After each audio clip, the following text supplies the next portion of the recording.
Cody Stoots is concerned. What the heck is he concerned about? It's the offseason. We haven't even heard from Nick Caley yet, and already Cody Stoots is freaking out. It is SNL, Landry Locker, Cody Stoots. With you, I won't speak for the man. I'll let the man speak for himself. Cody, what are you concerned about? I'm concerned about the change that a lot of us want to see on offense, maybe not showing up this offseason. And the thing that really worries me is the approach that they took with some of this offensive coaching staff. There were not a lot of wholesale changes. And yeah, they changed the offensive coordinator, and that's the biggest cog of the offensive coaching staff that you could change. So they changed that, but they kept around a couple of different minds that I'm not so sure I would have kept around. I might have would have done a clean sweep of that offensive system after it failed in 2024. And my worry is that, 2024 was a anomaly. It's not a constant, so we don't need to worry about it as much. That's my worry as I kind of listen to Nick Caserio, as I look at where this roster is. I kind of worry about it. So Caserio's on Todd McShay's podcast, and this is what he has to say about the offseason needs for the Houston Texans. Areas we have more players under contract than we do others. I mean, offensively, most of our skill players are under contract. Yep. Most of our offensive linemen are under contract. So I'd say that's a position, or as a group, we're just going to try to find good football players and add them to the team. It's no different on defense. We just have a few more players on defense whose contracts are set to expire here in March or in a few weeks, however many weeks that is. So there'll be some players that we're going to want to bring back. They might choose to go elsewhere. So we have to, that's where the free agent process, we're starting to go through. I know we're here at the Senior Bowl, but our pro scouting staff is going through free agent meetings and starting to go through their process of identifying players who fits, who do we have a realistic opportunity to get, and then you have to factor in the cost. So philosophically, good football players, regardless of position, and then we'll figure out how they best fit. So we don't take the approach, well, we need to have this, let's go find that. Well, let's understand the market. Let's understand multiple positions, make sure we know the players, and then figure out if there's an opportunity to add that player to the team. Does it make sense or not? So Caserio, he didn't give you any sort of, game plan as to how they're going to approach. He always says, hey, go find good football players. Doesn't matter the position, so on and so forth. He did mention the players that they have on offense. Yeah, they have quite a few skill position guys under contract, 3 tight ends. They're 2 of their running backs from last year, plus 2 more guys that they had brought in as rookies that they were pretty high on. Wide receiver after Nico Collins is John Mechie and Xavier Hutchinson. And then he said, hey, we got the whole offensive line under contract. Those would all be great things if that was filled with a lot of good players. That's not filled with a lot of good players. The offensive line being under contract's not awesome. That sucks. The offensive line and giving themselves sort of the idea, well, we have these guys in the building. Let's find out what they're capable of in the new offense. That would be a foolish way to approach things. And I understand when you look at the 2 deep on defense, basically every position's backup is a free agent. I get that. Okay. I get that that is something that they have to think about, and that's a concern that they have to approach. But they can't just keep this offense roughly the same and hope that new coaching is going to fix some of these guys. Some of these guys aren't good football players right now, won't ever be good football players, or aren't good football players anymore. And chief among them is Shaq Mason. If they don't move on from Shaq Mason because Nick Caserio believes in him and they believe that in this new offense, he's going to fit and he's going to work better, man, that would just really put a dent in my hopes for this offseason and how I feel like this team could go about making this offense better. It'd be great if the offense was good last year, that they have a bunch of guys under contract. They weren't good last year. So these guys under contract, you've got to be prepared to do something else. And he kind of had just sort of the guys are under contract already. And I'm just worried that it's going to be, the new coaching staff's going to fix them. We don't have to swap them out. I think the biggest concern, I think, from just watching the offense, and I think what happens a lot of times when someone leaves a building is you generate like an either or type of mindset. And like, I feel like it wasn't like a battle, but this year, like on most Reaction Mondays, the overall theme and the overall cloud over the discussion was, man, this offense sucks. And if you said one part of it sucked, then the pushback would be, well, it's not the main problem. And we would basically be going in circles because there can be multiple problems.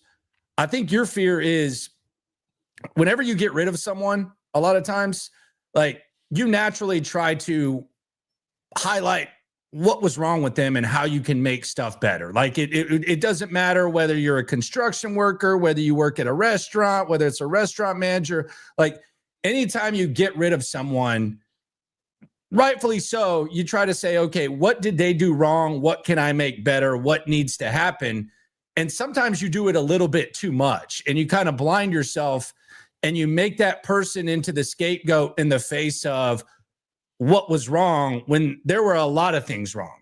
Like I've said this multiple times. I don't think we could dig up Bill Walsh from his grave and have him call a really effective offense for this Texans based on what they have to get. So that would be, I think that's what your fear is. And I think naturally, like if you are Nick Caserio and you are D'Amico Ryans, and you were the two guys that believed in Shaq Mason, that believed in Titus Howard, that believed in John Mechie, that believed in Xavier Hutchinson, that have believed in Dameon Pierce back-to-back years, despite what the eye test has said, there's a natural ability and the good organizations can overcome it.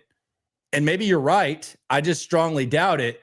But there's a natural inclination. There's a natural thing to say, okay, well, you know, these guys aren't that bad. It was the guy who's no longer here that we're trying to justify stunk. And I think that's the biggest fear for Texans fans, because I feel like it's a fluid process and anything can happen. I don't feel like these guys that he's talking about that are under contract are going to get you much further than where you went this year. And quite frankly, I think if you run with this offensive line next year, no matter who you put at skill position, they can be better coached. But I think your ceiling is extremely limited. Yeah, I mean, to stick with your restaurant analogy, like, oh, hey, the chef was bad. We're going to get a new chef. Okay, well, the knives still aren't sharp. The food that you buy is still not any good. Some of it's expired. He's still trying to sell it. Like, there's some issues beyond Bobby Slowick and Chris Strausser that have to get addressed with this offense. I mean, yes, every offensive lineman, with the exception of Kendrick Green, who played significant snaps last year, is under contract. That's not a good thing. Some of those guys need to lose their jobs. Some of those guys need to be swapped out and moved on to another destination. And I just worry that they can just kind of, maybe they're thinking 2025, a lot of the problem was Bobby. A lot of problem was the offense. Kaylee's going to come in here and fix this. Popovich on the offensive line is going to fix this. And like, change is necessary beyond the coaching staff is probably my biggest thing. It can't just be addition. There needs to be some subtraction from this offense in addition to addition. Yeah, and I think the thing is that if you told me that I had to choose between either bringing back Bobby Slowick with a strong focus on, and we got a month until we get a clear picture of how they're going to attack this. Like, anything can happen. We don't know what they're going to do, but this is all we have to judge off of. But if you told me that I had to pick either or, and option A is they're going to get rid of Bobby Slowick, but they're going to really try to maximize this core of guys that they got and coach them up as much as possible and see what Xavier Hutchinson and John Mechie can do if they get the opportunity, and see what this offensive line looks like if they get new coaching. Or they're going to keep Bobby and they're going to come to the realization that this personnel on offense is a big problem. I'm taking choice two. Like, I'm taking choice two every time. And I hope that's not an either or situation. I just think it's kind of natural to be able to do that. And the one thing we did, and the one thing that we were pleasantly surprised by as we continue to learn about D'Amico Ryans early in the process, is we were pleased that he got rid of Bobby Slowick. But if he got rid of Bobby Slowick just to justify the players that he's had faith in that have completely let him down, then it's almost like a cancellation of the decision that we were praising when he decided on that Friday night or Friday afternoon to get rid of Bobby Slowick. And I'm hoping that it's not an either or type of thing. But when I hear Nick Caserio say, oh, we got these guys under contract, I don't give a damn who you got under contract, to be honest with you. Yeah. And that's when he says that, hey, well, we've got most of our offensive line under contract. Yeah, I know. It's been really disappointing, and you've been the guy that's gone out there and found them. And the scary part is they've got to go out there and try to add to the equation guys that can come in the building and beat those guys out when – now, correct me if I'm wrong here, Landry.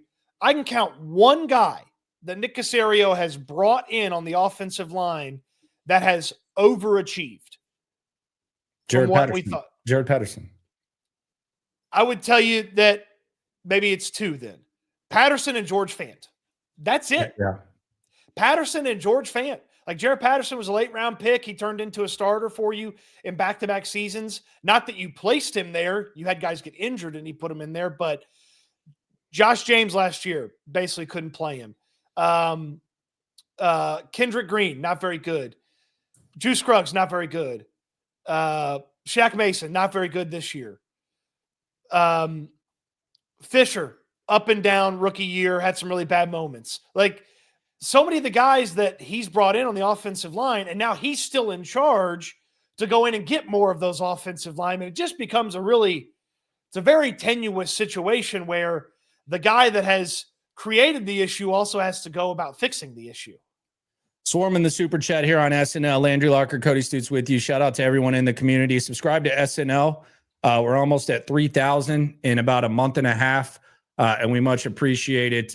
Stoots just surpassed 10,000 on his individual channel, and I'm continuing to do my thing as well. Swarm into the soup. You ain't never hate. Swarm. Zach Rose says, do y'all think they should try to target Trey Smith, or does he cost too much? That's the Chiefs' right guard who's hitting free agency for the first time, former 6th-round pick. About $20 million a year. And I got to imagine anybody who's got an offensive line issue is probably checking in on Trey Smith. So it could go above $20 million a year for Trey Smith. I just don't know the Texans, because they have some bad contracts, have the ability and the flexibility to do that. And do some on the O-line. On the O-line, yeah. On the O-line. Like it's like if you want to take on a bad contract at another spot, but they have bad contracts on the O-line. Right. I just don't know they have the flexibility to get Trey Smith in there and accomplish some of the other things that they need to accomplish this offseason, which is guys on the 2 deep for defense, starters at defensive tackle, number 2, number 3 wide receiver. Like you've got 6 draft picks, and really, how many of those draft picks do you want to be counting on in a key spot? Like it's 3 of them, probably the first 3 picks that you make, the first rounder, the second rounder, and the third rounder. I mean, I don't want some 4th rounder being the starter at defensive tackle week 1. Like that's not the approach. So if you make a big investment like Trey Smith, how many different things do you lose the opportunity to do in the offseason if you go and get him? Shout out to Zach. I'm looking at Zach. I'm thinking like that looks like a good time right there. That's some bro time right there. Might be his pops, who knows, whichever one he is. What shot are they taking between those long necks? What shot you think? Is that looks kind of like a fireball? They might actually push it back and be doing Jaeger. It's a Jaeger fireball type of vibe there. I definitely thought it was a Jaeger shot. That was the first thing that came to mind. Was like, they just kind of like Jaeger shot. They kind of look at each other. They're like, Jaeger. Yeah. Okay, let's get the Jaeg. Yeah. Maybe some straight whisk. Let us know what the shot is in between there, Zach. Appreciate you. Also on the soup, Joshua Stanley says, shocked. How many fans think O-line coaching is all that needed to change for that group? Yeah, I think it goes back to the either or type of thing. There's a number of things that need to change. I haven't seen. And everyone's mentions are different and everyone's timelines are different and all that. I don't know that I've seen too many people saying they want to run it back with this offensive line. But there was definitely a strong distaste for the O-line coaching, at least just through my POV. Yeah, I think some people have sort of reserved to the fact that some of these offensive linemen are going to be back. And that's just, I mean, some of them aren't expensive to have around. It's not like Jared Patterson's an expensive player to keep around. Juice Scruggs, compared to what a free agent would cost, not expensive. Now, how good are they? Obviously, not very good. Patterson's a little bit better than Scruggs. I shouldn't put them in the same category, really. But like I feel like most people resign to the fact that, hey, you paid Titus Howard and you paid Shaq Mason, and it's really hard to get rid of both of them in the same offseason. So you're kind of stuck with one of them. And I don't know. I haven't seen many people want to move off of Laramie, though. Every now and then you see somebody, trade him. Like, okay, well, how are you replacing him? Average fan says reading too much into public interviews, in my opinion, but I get it. We need something to discuss. I thought Cody was happy with Kaylee. Well, here's the thing. Those are three different things. One, yeah, it's a public comment, but it's a public comment that's not great. Like, if it's just, the guys are under contract, so they're getting another opportunity, like, that's not good enough. And the way that they operated with the offensive staff leads me to believe that they're hoping most of the issues from 2024 were Bobby Slow eccentric. Like, the blocking scheme wasn't very good. The offense wasn't very good. It didn't evolve. It was predictable. Like, okay, swapping him out makes things better. Yeah, I agree with you. That's not the only thing that was wrong with the offense. And again, that's not something they've said. That's how they've acted, because they kept people who were a part of, like, John Mechie hadn't turned into a nice wide receiver after a few years. How much of that's John Mechie's fault? How much of that's Ben McDaniel's fault? Right. Xavier Hutchinson, not a guy that you could rely on. How much of that's Xavier Hutchinson's fault? How much of that's Ben McDaniel's fault, the wide receivers coach?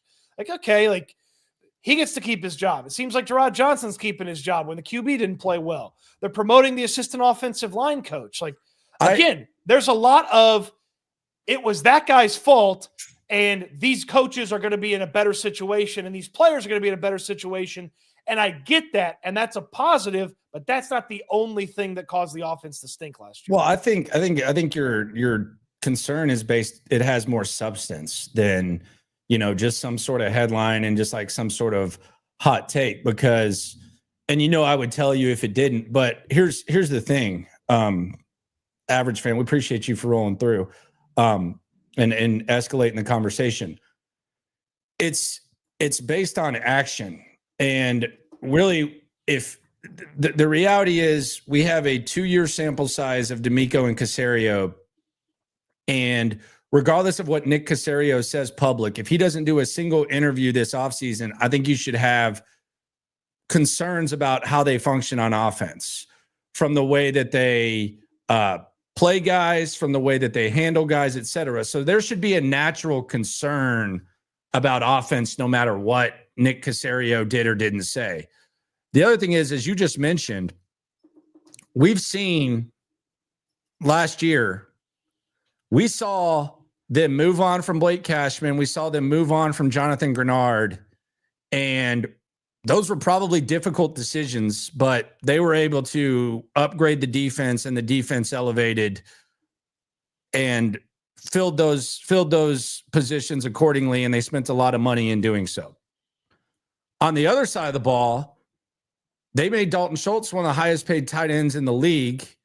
And you could say that what he did on offense was kind of similar to what Grenard and Cashman did on defense. And you can also use the Malik Collins example. I think that's even a more valid example. Like, Malik Collins was a good defensive player. They got rid of him for nothing. And they actually got a cheaper option there in Tim Settle and Fatukasi and all the other guys. And they actually got more from them.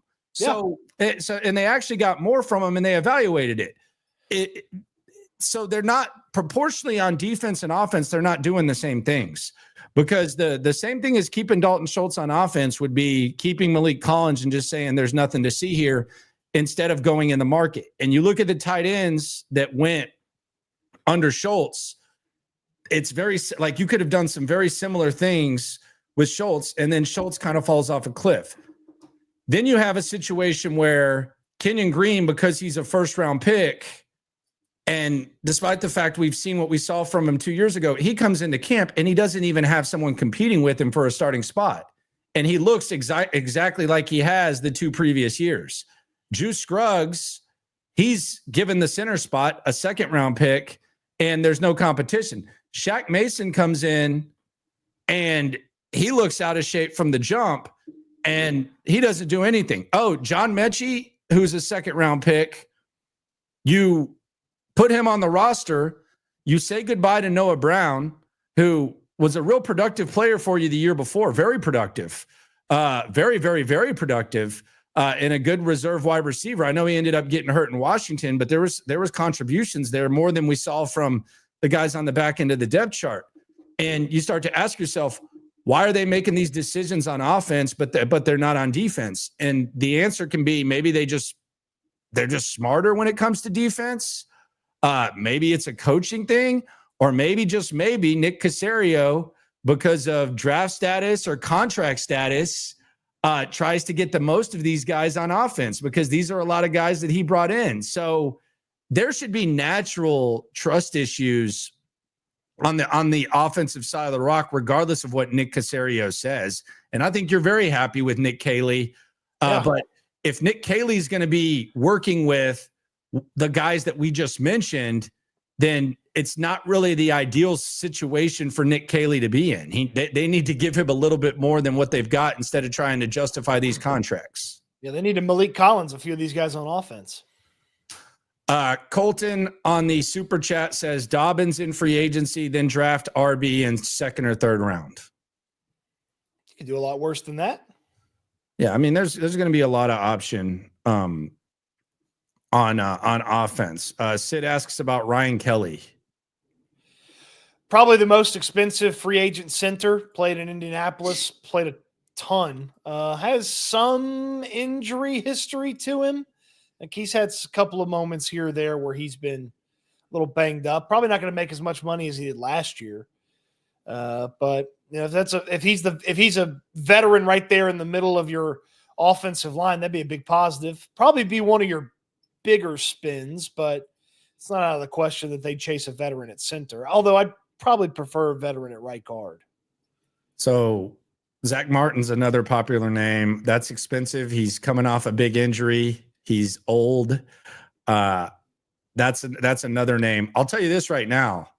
If Zach Martin does decide to play, they're going to have to tighten up a lot of the stuff they do in that locker room, because that is the ultimate professional. That is someone that they would probably like to take control of this offensive line. Yeah, I mean, I come in and show everybody how a big-time offensive line operates, because for the most part, time he was in Dallas, they had a really good offensive line. Future Hall of Famer for sure. One of the better Cowboys offensive linemen, which is kind of saying a lot. So we'll see how. Somebody mentioned Brandon Sheriff in the chat. Gotta imagine they maybe would go a different route after he tried to fight Aziz. I mean, they could let that go. Let bygones be bygones. Jesse asks, what is Caserio supposed to say? We suck at these positions, and then think you are going to get a favorable trade or contract. Don't know what that means. Okay. He doesn't have to say anything. It's based on action too, though. Yeah, like this is not. I'm not some slapdick on the radio that takes a comment from a podcast and makes it 3 hours of my show. Like this has relevancy and how they've operated and how they acted in addition to the words. And yeah, I don't want him to go out there and be like, well, we desperately need an offensive lineman, because every agent and their mom's going to call and be like, we got a free agent offensive lineman. You guys should get him. It's like, I understand that aspect of it. You don't have to tout the guys being under contract like it's some amazing thing, though. Yeah, I think the way that and I mean, I think it connects to last year too, where Kenyon Green was awesome, despite the fact he wasn't. You know, whenever you would hear Caserio or D'Amico or Shaq had a good week of practice. Our Bobby said that the skill guys and the explosiveness was like the strength of the offense. I think it's just kind of all connected to that. I think that kind of has a little something to do with that. They're not the Eagles. The Eagles changed offensive coordinators after a guy stunk in 2023. You know what they still had in 2023? One of the best offensive lines in football, 2 big-time wide receivers, a really good quarterback, a really good tight end. They added Saquon Barkley, and they got a new offensive coordinator. They won the Super Bowl, but like they were still really good. Like it was they only needed tweaks. The Texans ain't the Eagles. They need more than just a tweak. Nick Caley press conference is tomorrow, 1:00. We'll be reacting to that right here on SNL at about 4. The talking points will emerge. My question is going to be, what elements does he see that could help this offense that could be added from a personnel standpoint? Maybe he'll get specific. Maybe he'll be broad. We haven't heard him talk, so we don't know what that will be like. What are you wanting to hear from Nick Caley tomorrow? I want to hear how can he operate the offense, or what works out of the offense that helps the offensive line. I haven't quite figured out how to ask that question yet, but what about your offense helps the offensive line be good at blocking? Like, that'd be my big thing. I would say probably not making Dalton Schultz block. Yeah. Yeah. How does the offense help the maybe like some options to get rid of the ball quickly would be nice. How can you and your offense help the offensive line with protection? How do you feel like your previous stops as a coach are going to impact how you operate your offense? What'd you learn under Sean McVay? Probably a lot. What does CJ Stroud do well? I mean, he's just going to say it's just going to be a slob fest, man. He's going to be all over CJ. You know that. Yeah, but if he sits there and he does the same thing that we've seen the other guys do at the podium, where it's like, well, what I love about CJ is just when he sees something, he just throws it. Like, actually, that's not what happened in 2024. The Dalton Schultz conversation, I'm sure that'll come up. I actually put a video out today if you want to check it out on my channel, just talking about if Dalton Schultz can be saved and all the factors that come into saving Dalton Schultz. Wasn't even a top 20 productive wide receiver this year. The numbers all dropped. I still do think he can be a useful football player. It'll be interesting to hear what he has to say about that. And then really, like, the first step is free agency and then the draft, and we kind of get a grasp. We're still learning about these guys, and that's kind of the beauty of it with where we're at. So we'll hear what Caley has to say. And then maybe we'll hear from Caserio or D'Amico. Which one of them is going to be there? D'Amico. Okay. We'll hear what D'Amico has to say. He's going to be short, sweet, to the point on moving on from Bobby. There's not going to be some sort of big exposition on. No, there's going to be a praise. We appreciate Bobby. We just thought it was time to go in a different direction type of joint. Yeah. Type of vibe. So we'll hear that. By the way, Bobby Slowick got a new job, man. Congrats. If I could have bet on a place he was going to end up, I would have told you there. Him and McVay were hanging out on the town and the combine last year. Yeah, they're buddies. And McVay likes to give him a hard time about not McVay, McDaniels. McDaniel. What am I doing? McDaniel likes to give him a hard time about his paleness and the ball caps and stuff. So, and his brother works there. Yeah, and he doesn't have to call plays, so he can just kind of be a resource. And McDaniel needs as many allies in that building as possible. Yeah, Bobby might be looking for a new job next year. Very not because of Bobby, and not really because of McDaniel, but that's a rough situation the Finns are in. Yeah, very, very rough situation, tough times. But yeah, we'll see what happens with good old Bobby. But congratulations to Bobby Slowick for getting the gig, man. Congratulations. Shout out to Bobby. I like Bobby. He's just not as an OC. Yeah, maybe this is a nice step towards getting better. Also, like some back end rumors, Gerard Johnson's name's being thrown out there as the Eagles OC. I think that would be interesting. I mean, it's a good situation for Gerard if it does happen. It's a great situation for Gerard if it does. Yeah, happen. I mean, it's way better than here from like a setup for success. As far as expectations, a little bit higher, I would say. But you could come out a lot worse than doing what he would have to do in Philadelphia and what he'd have to work with. We know they are not afraid to fire a guy named Johnson after 1 year. They're not. Can I show you? I don't think the Jaguars did this guy any service. They're interviewing GM candidates. Okay. Like, it's middle of the offseason. They still don't have a GM, but congrats. Yeah, on they hired a Liam coach Cohen. though, and an offensive coordinator. So the staff's there. Congrats on Liam Cohen. And then they made Baselli like president of something. Yeah, I don't know what's up with that. They did this guy wrong with his picture. Look at this picture. That's the picture they got for this James Gladstone fella. Boy, that guy looks like a freaking god. That's the picture. Yeah, this guy's been a part of the scouting front office for the Rams for the past few seasons, and there's not a lot of pictures of him on the internet. I went looking just to see if they could get a better picture. So either they asked the Rams for a picture, they asked him for a picture, or they found a picture that I couldn't find. But what a picture for a GM interview completed. Man, the first thing that comes to my mind looking at that is, man, he's got to be sweating. Like he's wearing a full wool sweater, a full ass button down, and a jacket. Like, and I bet you he's got an undershirt in on LA. too. I bet he's got an undershirt. No, only you wear undershirts with dress shirts. I definitely don't do that. Yeah, okay. Nope, take it back. Take it back. All right, take him back. But yeah, that is like a sweaty outfit. I hope he's in like Alaska or something like that. He looks like an extra on Saved by the Bell. Yeah, he looks like the Glee Club Saved by the Bell. He damn sure ain't going to Bayside. Like he's one of the ritzy dudes that on Saved by the Bell. This guy's crazy. They're doing some weird things in Jacksonville. I don't want to quite mock it and make fun of it. They're very fortunate that they have a top 5 pick, but that's an interesting GM candidate. But let's be honest, he might not even be doing anything at this point. Yeah, right. They might just have Liam Cohen calling all the shots and Baselli backing him up. Good question here. Where were you when Brian Cushing was drafted from Colton?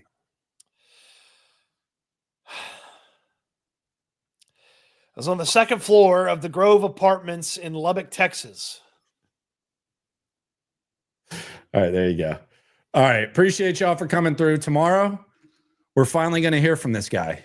What the hell is he going to say? Are we going to like what he says? Are you going to like what he says? No matter what he says, when it comes to this Texan stuff, we're all in it together.